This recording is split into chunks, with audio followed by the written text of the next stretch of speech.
पांचवा का पहला कहता है, पहले पढ़ लेते हैं। निम्नलिखित परिमेय संख्याओं के रूप में विस्तार से लिखिए। ठीक है, निम्नलिखित को परिमेय संख्याओं के रूप में विस्तार से लिखिए। तो इसको हम लिखना सीखते हैं कि कैसे लिखेंगे। तो इसको हम अगले पेज में ले लेते हैं। तो देखिए यहाँ पर लिया हुआ है पहले से। तो सबसे पहले अगर जो दिया रहता है उसको x के बराबर मान लेना। ऐसे प्रश्नों को करने का पूरा एक फिक्स पैटर्न होता है। जो दिया है उसको x के बराबर मान लीजिए।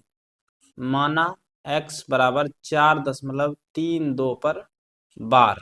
ठीक है, इस बार का मतलब होता है ये संख्या बार बार आ रही है, या इसको रेकरिंग भी कहते हैं। ठीक है, तो इसको हम दूसरे पदों में लिख सकते हैं, या x बराबर 4.3232।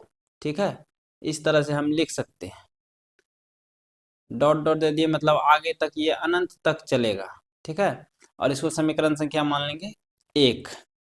अब हमको देखना है कि कितने अंक पर बार है। देखिए 2 अंक पर बार है, मतलब 2 अंक का पुनरावृत्ति है, 2 अंक रिपीट कर रहा है। अगर 1 अंक रिपीट करता है तो 10 की घात 1 से गुना करेंगे समीकरण 1 में, और 2 अंक का पुनरावृत्ति होगा तो 10 की घात 2 का हम गुना करेंगे समीकरण 1 में। ठीक है, अगर 3 अंक का पुनरावृत्ति रहेगा तो 10 की घात 3 का गुना करेंगे। तो यहाँ पर तो 2 अंक की पुनरावृत्ति है, तो लिखेंगे यहाँ 2 अंक की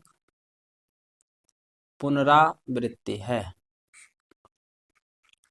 अतः समीकरण 1 में हम गुना कर देंगे, 2 अंक का है तो 10 की घात 2 यानी 100 से गुना, तो 100 गुना x हमारा हो जाएगा 100x बराबर 4.3232 में अगर हम 100 का गुना करेंगे तो ये 2 अंक दशमलव के बाईं तरफ चले जाएगा, तो 432.3232 इस तरह से डॉट डॉट, इसको मान लेंगे समीकरण 2।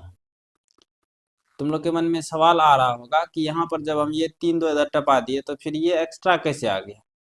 तो ये आ सकता है, कोई दिक्कत नहीं है, क्योंकि ये तो अनंत तक चलेगा। ठीक है, क्योंकि बार इस पर दिया हुआ था, तो बार का मतलब होता है ये चीज बार बार आएंगी। यहां तक करने के बाद क्या करना है, समीकरण 2 में समीकरण 1 को घटाना है।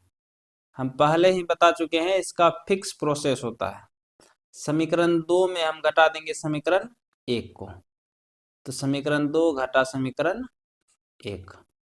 समीकरण 2 हमारा है 100x बराबर 432.3232 डॉट डॉट, और समीकरण 1 है x बराबर 4.3232, तो वो लिख देंगे x बराबर 4, यहाँ पर लिखते हैं ताकि घटाने में आसानी हो, 0.3232।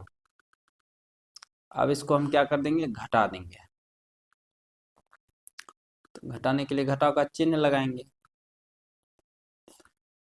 अब 100x में एगो x जाएगा तो 99x बचेगा। इधर घटाते हैं 3 2, 2 में से 2 जाएगा 0 0, 3 में से 3 जाएगा 0, 2 में से 2 जाएगा 0, 3 में से 3 जाएगा 0। ये तो चारों हमारा 0 हो गया, तो इसका कहानी खत्म। ठीक है, 12 में से 4 जाएगा 8, फिर यहाँ 2, फिर यहाँ 4, 428 हो जाएगा। इधर वाला ये 0 हो जाएगा, इसको काटना नहीं है, काट दिए समझाने के लिए। तो इधर 428, यहाँ पर ये गुना में है, उधर टपाएंगे भाग में, तो 428/99, यही हमारा उत्तर। इस तरह से हमको बनाना है। पूरा आसान सवाल है, फिक्स पैटर्न होता है। ठीक है, तुरंत बन जाएगा। अब देखते हैं अगला।